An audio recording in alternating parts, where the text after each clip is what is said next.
5강 함수 이론 진도 나갈게요. 5강 함수 이제 시작인데 완전히 이론적인 내용이고 요거 베이스로 해서 앞으로 배우는 이제 함수들 공부할 때 사용하는 내용들이라서 잘 알고 있어야 되는 내용들입니다.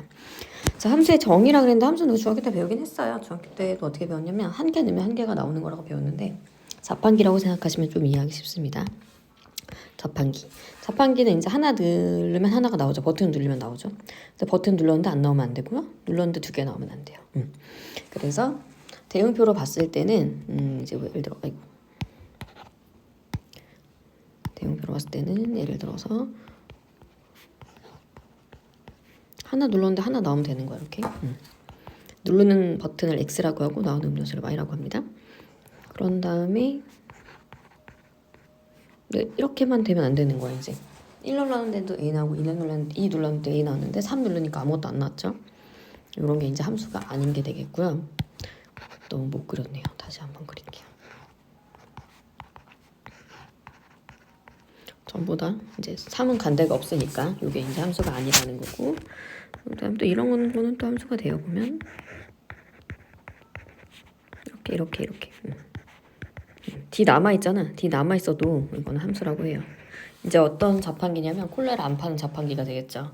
버튼을 다 눌러봤는데도 콜라가 안 나옵니다. 그래서 Y좌표는 남아도 상관없어요. 어쨌거나 X가 눌렀을 때 하나씩 다 대응이 되면 되고요.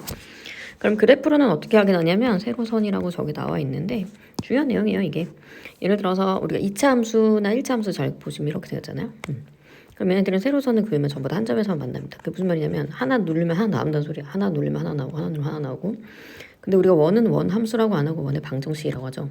그 이유는 x를 하나 집어넣는데 y가 두 개 나오기 때문이에요. 그래서 함수를 그래프상에서 구분하는 방법은 세로선이 되겠어요. 그래서 세로선을 이용해서 그래프를 구분하게 되면 굉장히 쉽게 됩니다. 뭐 이런 그래프도 있어요. 이렇게 기하에서 배우는 내용인데 얘도 마찬가지로 세로선을 그어보시면 두 점에서 만나잖아요. x 하나를 집어넣는데 y가 두 개 나오는 상황이죠. 그래서 이것도 우리가 함수가 아니라고 얘기합니다. 자, 그 다음에 기본 영어, 정의역, 공역, 치역인데요. 정의역은 그 함수에 대입할 수 있는 혹은 대입하기로 한 x의 값 또는 범위라고 정의되어 있죠. 대입할 수 있는이라는 것은 뭐 예를 들어서 다항함수를 하면 실수 전체가 되겠고요. 아니면 특정하게 그 문제상에서 범위를 줬다면 그게 정의역이 되는 거고, 대응표에서는 여기 나와 있는 예를 들어서 이런 x 값들, 이런 아이들이 정의역이 되겠습니다. 공역은 뭐냐면 y의 범위인데 문제상에서 그냥 초반에 주어진 어떤 조건 없이 그냥 뭐 이 범위 내에서 y를 생각한다라고 했을 때 그게 공역이 되겠고요. 일반적으로 별말 없이 그래프를 언급했다면 거기서는 실수 전체를 공역으로 대상으로 봅니다. 그게 별로 중요한 내용은 아니겠죠? 치역은 뭐냐면 대응 받은 y 값들의 모임이에요. 그 치역은 뭐냐면 그 자판기에서 팔고 있는 음료수들이 되겠죠. 그래서 대응을 받은 애들만 이제 치역이라고 한다. 그게 중요한 내용이어서 이 앞에서 이제 제가 이런 대응표 한번 그렸었어요. 한번 볼게요. 이렇게 해서 이렇게 갔다. 그러면은 정의역은 얘네들이 정의역입니다. 그다음 공역은 여기 전체가 공역이에요. 그러면은 치역은 누구냐면 대응 받은 애들. 얘네들이 치역이 됩니다. 그래서 이제 공역은 그렇게 딱히 중요한 내용은 아니고 치역이 중요하다. 어쨌거나 공역이 뭔지는 알고 있어야 됩니다. 자, 함수의 종류 1대1 함수부터 나왔는데 1대1 함수는 x1과 x2가 다르면 정의가 나와 있죠? fx1과 fx2가 달라야 된다고 나와 있어요. 그죠? 다른 거 넣으면 다른 거 나와야 돼요. 다른 버튼 넣으면 다른 음정수가 나와야 된다고 나와 있고요. 그러면 무슨 말이냐? 예를 들어서 이런 함수는 안 되는 거예요. 대응표로 보게 되면 이렇게 가는 함수가 있었어요. 그럼 이것도 이제 함수죠. 왜냐면 하나 누르면 하나 나왔으니까. 근데 1하고 2가 서로 다른데도 불구하고 A라는 같은 함수 값을 갖게 되었죠. 그래서 이것은 1대1에 맞지 않습니다. 하나 눌렀을 때 하나만 가져가야 돼요. 예를 들어서 이렇게 대응이 되면 하나 눌러서 하나만 가져가니까 이게 1대1 함수가 되겠습니다. 그래서 그래프상에서는 어떻게 확인하냐면요. 우리가 2차 함수 같은 애들 예를 들어보면 얘는 서로 다른 x를 넣는데도 불구하고 같은 y 값을 갖게 되죠. 같은 y 값을 갖게 되기 때문에 이런 2차 함수가 일단 1대1 함수가 아니었어요. 하나만 딱 나와야 되는 거죠. 그래서 함수에서 1대1 함수를 구분하는 방법은 가로선이라고 나와 있네요. 굉장히 중요한 내용입니다. 가로선을 그었을 때 한 점에서 만나야지 1대1 함수라고 얘기해요. 그래서 우리가 아직 배우진 않았지만 3차 함수 같은 경우는 이렇게 생겼고요. 3차함수도 마찬가지. 가로선 그어보시면 얘는 서로 다른 y값을 갖는 애들이 3개가 존재하는 지점이 있는 거죠. 얘도 1대1 함수가 아닙니다. 그러면 이 밑에 있는 1대1 대응은 뭐냐면 이름 되게 비슷하죠. 1대1 대응이 되게 비슷한데 제가 괄호 안에다 함수라고 써놨어요. 그 이유는 뭐냐면 첫 번째는 일단 1대1 함수여야 돼요. 위에서 말한 하나씩 가져가야 되는데 그 다음에 밑에 조건이 뭐가 되어 있냐면 치역과 공역이 같다고 되어 있습니다. 지금 뭐냐면 남아있는 y가 있으면 안 된다는 거예요. 주어진 y값이 전부 다 대응이 돼야 된다는 얘기예요. 굉장히 중요한 내용이죠. 예를 들어서 여기 옆에 있는 이 아이가 1대1 함수였죠. 하나씩 가져갔으니까요. 근데 1대1 대응은 아닙니다. 얘는 아니에요. 1대1 함수는 맞죠. 1대1 대응이 아닌 이유는 뭐야? 남아있는 애가 있잖아 여기. 공역이지만 치역이 아닌 아이가 있죠. D라는 아이가 있어요. 그래서 얘는 1대1 대응이라고는 말하진 않는데 제가 여기서 이제 가로 안에다 함수라고 써놓은 이유는 물론 함수기도 해서 함수라고 써놓긴 한데 조건이 지금 1대1 함수하고 1대1 대응이 좀 구분이 어렵죠. 이름이. 그래서 1대1 함수, 1대1 대응 함수 이렇게 이름을 두 가지로 하시고 이름이 길면 조건이 두 개다라고 하시는 게 좋습니다. 유치하죠. 유치한데 어쩔 수 없어요. 외워야 돼요. 이름이 길어요. 대응 함수. 그러면 조건이 몇 개다? 두 개다. 이렇게. 1대1 함수는 이름이 짧으니까 조건 하나만 있는 걸로 하고요. 얘도 일단은 가로선 그었을 때 한 점에서 만나야 됩니다. 그 다음에 치역과 공역이 같다는 그래프상에서 다른 방법을 이용해서 확인해야 되겠죠.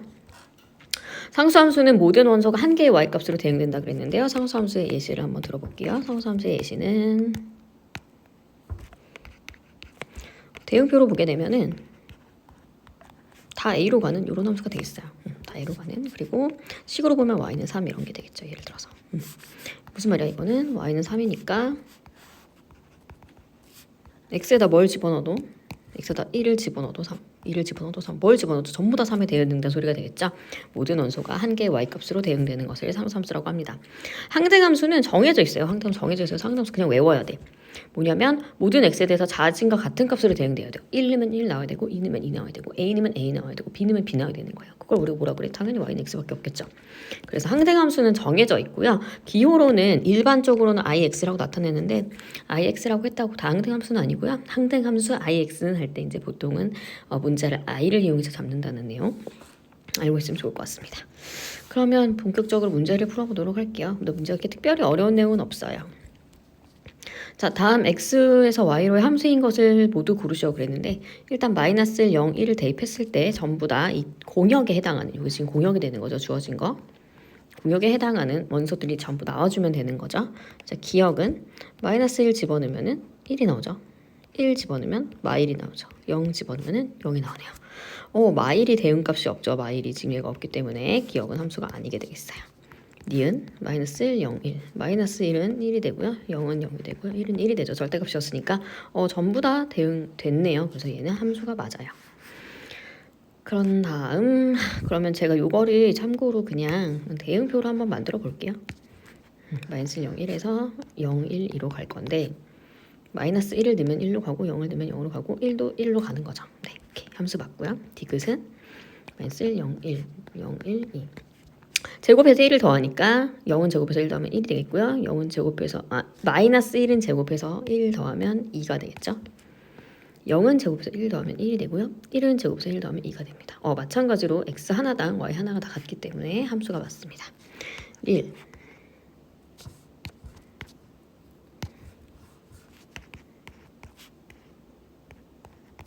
자, 마이너스 1은 자, 2x 플러스 1 하는 중이죠. 2배 해서 1을 더해요. 마이너스 2에다 1 더해요. 마이너스 1이죠. 얘 갈 데가 없어요. 지금 그죠? 갈 데가 없습니다. 0은 1로 가고 1은 3으로 1도 갈 데가 없습니다. 자, 그래서 마이너스 1과 1이 대응되는 곳이 없으므로 리을은 함수가 아닌 게 되겠어요. 그다음 미음 세제곱해서 1 더하래요. 마이너스 1 세제곱해서 1 더하면 0이 되겠죠? 0 세제곱해서 1 더하면 1이 되겠고요. 1 세제곱해서 1 더하면 2가 되겠습니다. 따라서 미음은 함수가 맞습니다. 다음 이제 이렇게 함수 구분하시면 되고요. 이제 미음은 이제 1대1 대응 함수까지 가능하겠죠. 미음은 1대1 대응까지 가능합니다. 나머지는 특별히 어떤 성질을 갖는 함수는 없을 것 같아요. 자, 필수 예제 2번 1, 2, 3, 4, 5, 6을 정의역으로 이게 정의역이 주어질 수도 있고 말이 없으면 실수 전체일 수도 있고 혹은 대입할 수 있는 x의 값일 수 있다. 그런 얘기 한 겁니다. 아까 설명할 때. 자, 함수는 어떤 지시라고 생각하시면 되는데 예를 들어서 어떤 fx를 2x 더하기 1이다 라고 정해줬다면 이 함수는 2배를 한 다음에 1을 더하시오. 1을 더해라 하는 지시를 하고 있는 거예요. 저는 이렇게 한글을 못 쓸까요? 2배 후 1을 더하시오 라는 지시를 하는 어떤 그런 함수가 되겠어요. 그래서 지금 주어진 함수는 뭐냐면 홀수면 이런 계산을 해줘. 2x 빼기 1이라는 계산을 해줘 라고 하고 있고요. 짝수면 어떤 계산을 해줘 라고 했으면 마이너스 x 더하기 2 음수 부호로 바꾼 다음에 2를 더해줘 라고 하는 거예요. 그러면 F1은 F1은 1이 홀수니까 홀수는 2배를 해서 1을 뺍니다. 1이죠. 2는 짝수니까 부호를 바꾼 다음에 2를 더합니다. 0이죠. 홀수니까 2배를 한 다음에 1을 빼요. 짝수니까 부호를 바꾼 다음에 2를 더합니다. 홀수니까 2배를 한 다음에 1을 빼요. 짝수니까 부호를 바꾼 다음에 1을 더합니다. 그러면 중복되는 원소가 없기 때문에 치역은 여기에 있는 y값을 전부 다 써주면 되겠어요. 일반적으로는 크 기준으로 나열합니다.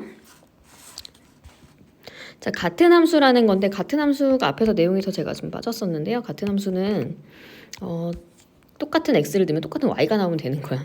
예를 들어서 그냥 대응표로 보면 1, 2a, b가 있고요. 뭐 1, 2, ba라고 하면 같은 함수가 되는 거죠. 이거 두 개가. 같은 뭐 1 넣으면 a가 나오고 2 넣으면 b가 나오니까 이것은 서로 같은 함수가 되겠습니다. 그러니까 정의역을 집어넣을 때 같은 결과가 나오면 이제 같은 함수라고 하는 거예요. 그러니까 f에다 마이너스 1 집어넣으면 마이너스 a 더하기 b고 g에다가 마이너스 1을 집어넣으면 마이너스 1 더하기 2a인데 얘네들의 값이 어떻게 되면 된다? 같으면 된다. 또 1을 넣었을 때 마찬가지죠. 1을 집어넣으면 a 더하기 b고요. g에다 1을 집어넣으면 1 더하기 2a인데 얘네들의 값이 어떻게 되면 된다? 같으면 된다. 바로 연립하겠습니다. 바로 연립할 때 이렇게 해서 그냥 바로 연립할게요. 어떻게 할까요? 뺄까요? 자, 마이너스 2a는 빼면 마이너스 2네요. 따라서 a는 1이 되겠고요. a는 1 밑에 식에 집어넣어 볼게요. 1 더하기 b는 1 더하기 2a 1은 없어지고요. b는 a가 1이니까 2가 되겠어요. 따라서 a 더하기 b는 3입니다. 함수의 그래프인 것을 모두 찾으라 그랬는데 함수의 그래프는 우리가 세로선으로 확인하고 이랬습니다. 세로선 한번 그어볼게요. 어디다 그어도 한 점에서밖에 안 만나죠? 함수 받고요. 두 점에서 만나네요. 아니고요. 두 점에서 만나네요. 아니고요. 어디다 그어도 한 점에서 만납니다. 맞습니다. 간단한 문제였어요. 자, 다음에 해당하는 함수를 모두 찾으시오 그랬습니다. 1대1 함수, 1대1 대응, 상수함수라 그랬는데 우리가 1대1 함수 중에서 치역과 공역 같은 것을 1대1 대응이라고 하기 때문에 1번 중에서 2번을 골라주면 되겠어요. 1대1 함수 어떻게 고르기로 했다? 세로선. 가로선이죠. 세로선을 먼저 만족하고 나서 가로선을 만족해야 1대1 함수가 되겠어요. 근데 우리 주어진 함수들은 전부 세로선 그었을 때 한 점에서밖에 안 만나죠. 그래서 우리 이 문제 1대1 함수는 가로선을 이용해서 확인하도록 하겠습니다. 자, 가로선 한 점에서밖에 안 만나네요. 기억 맞고요. 가로선 이렇게 그었더니 무수히 많이 만나네. 니은 안 되고요. 두 점에서 만나요. 디귿 안 되고요. 리을 되죠. 미음 됩니다. 그럼 1대1 대응을 확인하려고 했으면 요 중에서 이제 뭐만 찾으면 되는 거야? 치역과 공역이 같으면 돼요. 근데 공역은 실수 전체 집합으로 문제상에 나와 있네요. 그렇죠? 그러면 y값이 실수 전체 값을 모두 가질 수 있는 애들만 1대1 대응이라는 겁니다. 자, 기역은 이렇게 쭉 뻗어나가는 그래프니까 y값 전부 다 가질 수 있어요. 그래서 기역은 맞습니다. 그 다음에 리을을 한번 확인해 보면 리을은 이게 사실 그래프에서 정확히 말해주진 않았지만 x를 축을 따라서 간다는 그런 식으로 그래프를 주어진 거기 때문에 밑에 y가 음수인 부분에 대응하지 않고 있죠. 여기는. 그래서 치역과 공역이 같지 않습니다. 그래서 리을은 1대1 대응은 아니고요. 미음 같은 경우도 그래프가 위아래로 쭉 올라가는 그래프이기 때문에 얘도 1대1 대응이 맞습니다. 치역과 공역이 같아요. 자, 상수함수는 어떻게 생겼냐면요. y는 예를 들어서 y는 3 같은 애들이라 그랬으니까 어떤 값을 집어넣어도 y값이 보다 동일하게 찍히는 이런 x축의 평행한 그래프가 되겠어요. 그래서 우리 문제에서는 니은이 상수함수가 되겠습니다. 그 다음에 항등함수는 y는 x로 정해져 있다고 했으니까 이 문제상에서는 제가 여기 지금 글씨를 많이 써서 잘 안 보이겠지만 요 지금 미음의 함수가 0,0과 2,1을 지나기 때문에 y는 x로서 항등함수에 해당합니다. 다음 필수 예제 6번 중요한 내용이에요. 1대1 대응 1대1하고 있는데 우리 문제를 보통 이제 맨 첫 글자부터 전 맨 마지막 글자 괄호까지 다 읽으라고 항상 강조하는데요. a가 0보다 크다라는 조건은 중요하게 사용되는 조건이기 때문에 항상 문제를 꼼꼼하게 읽으시는 습관을 들이시면 좋겠고요. 1대1 대응의 조건은 뭐였냐면 일단 가로선에서 한 점에서 만나야 됐었어요. 그쵸? 그 다음에 치역과 공역이 같다 했어요. 근데 우리 1차 함수 같은 경우는 전부 다 가로선 그 한 점에서밖에 안 만나죠. 올라가게 그리든 내려가게 그리든 전부 다 한 점에서밖에 만나지 않습니다. 그래서 약간 좀 패드가 지금 이상하네요. 가로선을 그으면 무조건 한 점에서밖에 안 만나니까 1대1 함수는 이미 만족하고 있는 상태에서 치역과 공역이 같다 그랬는데 공역은 1에서 11이라고 주어졌네요.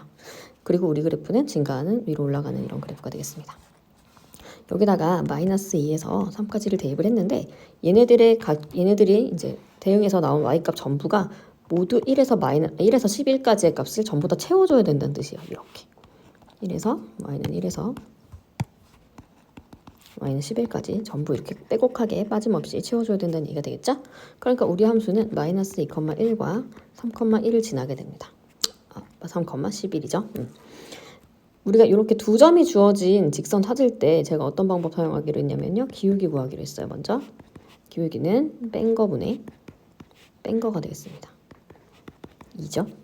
그리고 기울기랑 점을 이용해서 우리가 직선을 잡기로 했어요. 어떻게? 기울기 x 빼기 x좌표. 첫 번째 점 사용했습니다. 더하기 y좌표. 따라서 y는 2x 플러스 5. a는 2고 b는 5가 되겠습니다.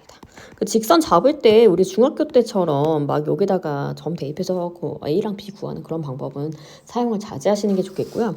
수학투에서 많이 나오는 공식으로 사용하게 되면 y는 기울기 x 빼기 x좌표 더하기 y좌표, 이 방식을 습관적으로 계속 사용하시는 게 좋습니다. 이것만 알고 있어도 고등학교 그 직선을 구하는 데는 별 무리가 없으니까 이렇게 공부하시는 걸로 하겠어요. 자, 페이지 제 7번. 두 함수에서 f는 상등함수라고 해서 상등함수는 y는 x 정해졌다 그랬죠. fx는 x예요. 그리고 모든 실수 x에 대해서 gx는 마이너스 3이다. 이게 무슨 말이냐면 뭘 집어넣어도 gx는 마이너스 3이다. 그러니까 상수함수다라는 뜻입니다. 뭘 집어넣어도 마삼이야.